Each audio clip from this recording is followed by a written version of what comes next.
तर इथे बघू शकता की मी मोठी वाटी घेतलेली आहे, त्यामध्ये इथे 1 वाटी ज्वारीचं पीठ घेतलेलं आहे, ते आपण ह्याच्यामध्ये असं टाकून घ्यायचं. 1 वाटी ज्वारीचं पीठ आणि छोटीशी वाटी तांदळाचं पीठ घेतलेलं आहे. तुमच्याकडे जर छोटी नसेल तर अर्धी वाटी तांदळाचं पीठ घ्यायचं. 1 वाटी ज्वारीचं पीठ आणि अर्धी वाटी तांदळाचं पीठ घ्यायचं. ती पण ह्याच्यामध्ये आपण टाकून घेणार आहोत.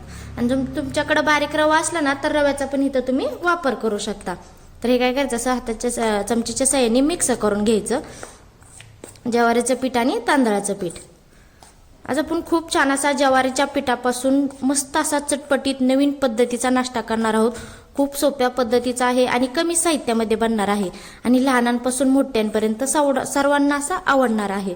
लहान मुलांच्या डब्याला पण तुम्ही हा नाश्ता देऊ शकता किंवा तुम्हाला घाई गडबडीच्या वेळेस जरा कमी असं करायची गडबड जर असली ना तर हे कमी वेळेत बनणारा नाश्ता ते पण तुम्ही करू शकता. तर आता आपण तांदळाचं पीठ आणि ज्वारीचं पीठ छान असं हे मिक्स करून घेतलेलं आहे. तर आता ह्याच्यामध्ये काय करायचं, मीठ टाकून घ्यायचं. तर थोडंसं असं चवीनुसार मीठ टाकायचं आणि मीठ टाकल्यानंतर पण हे छान असं मिक्स करून घ्यायचं. आणि कमी साहित्यामध्ये आपला हा नाश्ता बनणार असतो. आता ह्याच्यामध्ये काय करायचं, थोडंसं पाणी ओतून घ्यायचं. एकदम पाणी ओतायचं नाही, थोडं थोडं करूनच ओतायचं आणि चमच्याच्या साहाय्याने व्यवस्थित असं हे मिक्स करायचं. ह्याच्यामध्ये जरी तुम्हाला वाटलं तर ह्याच्यात गाठी झाल्या तर पण नंतर आणखी थोडं ह्याच्यामध्ये पाणी ओतून घ्यायचं, म्हणजे गाठी पण व्यवस्थित असे व्यवस्थित असे मिक्स करून जातात. तर इथं बघा मी आणखी पाणी ओतलेलं आहे. तर हे चांगलं असं मिक्स करून घ्यायचं. तर आता आपल्याला इथं मध्यम असंच मिश्रण, जास्त पातळ पण नाही करायचं आणि जास्त घट्ट पण नाही करायचं, मध्यमच असं मिश्रण तयार करून घ्यायचं. आणि तुम्हाला माझा नाश्ता कसा वाटते ते कमेंटमध्ये मला नक्की सांगत जावा.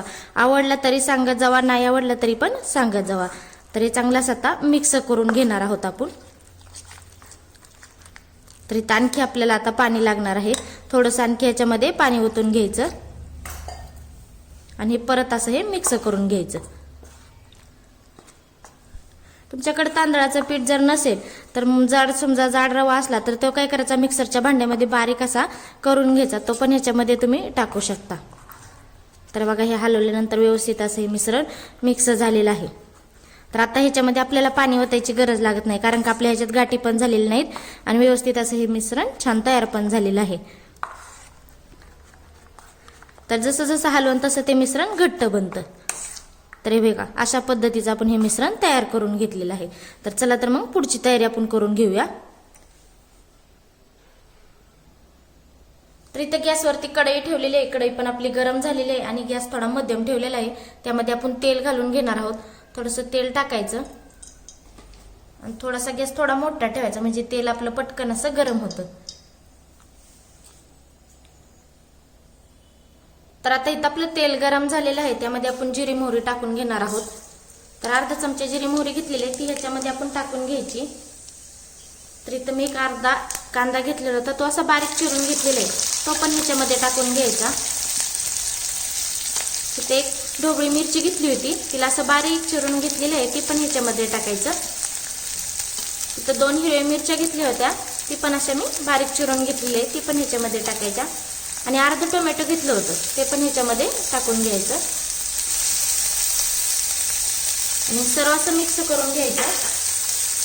आपल्याला काय करायचं, 1 मिनिट ह्याची भाज्या थोड्याशा फ्राय करून घ्यायच्या. तुमच्याकडे जर गाजर असेल ना तर गाजर टाकलं तरी पण चालतं. तरी चांगलं 1 मिनिट फ्राय करून घ्यायचं आणि गॅस फ्लेम मध्यमच ठेवायची.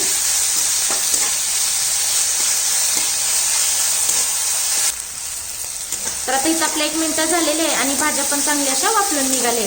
तर आता आपण गॅस बंद करून घेणार आहोत.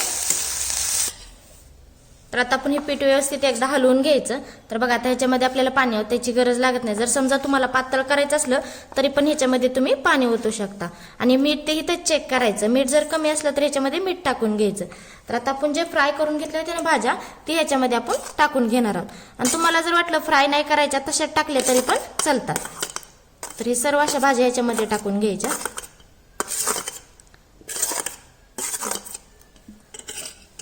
त्याच्यामध्ये कोथिंबीर पण अशी टाकून घ्यायची आणि आता सर्व असं हे मिक्स करून घ्यायचं. तर आता आपण छान असं हे मिक्स करून घ्यायचं. तर बघा हे असं मिक्स केल्यानंतर छान व्यवस्थित, आणि जर पाणी लागलं तर ह्याच्यामध्ये तुम्ही टाकू शकता. ते ज्वारीच्या पिठापासून मस्त हे दिरडं बनणार आहे बरं का, खायला पण एकदम मस्त लागणार आहे. तर बघा हे भाज्या मिक्स केल्यावर व्यवस्थित असं हे तयार पण झालेलं आहे मिश्रण. तर आता आपण पुढची तयारी करून घेऊया. तर इथे गॅसवरती पॅन ठेवलेला आहे. पॅन पण आपला गरम झालेला आहे. आता त्यामध्ये आपण थोडंसं तेल टाकून घेणार आहोत.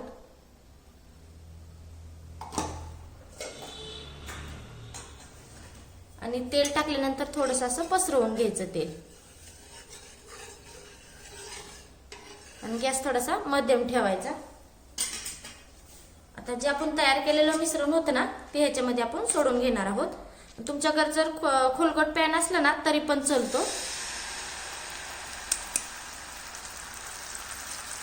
आणि हे पसरवून घ्यायचं असं. गॅस हा थोडासा मध्यमच ठेवायचा,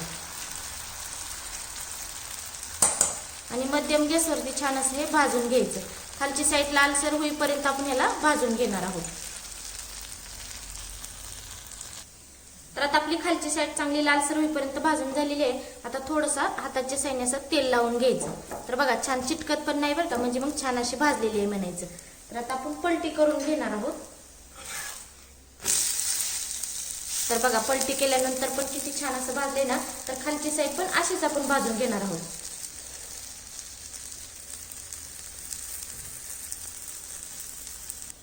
तर आता इथं आपण पलटी करून घेणार आहोत.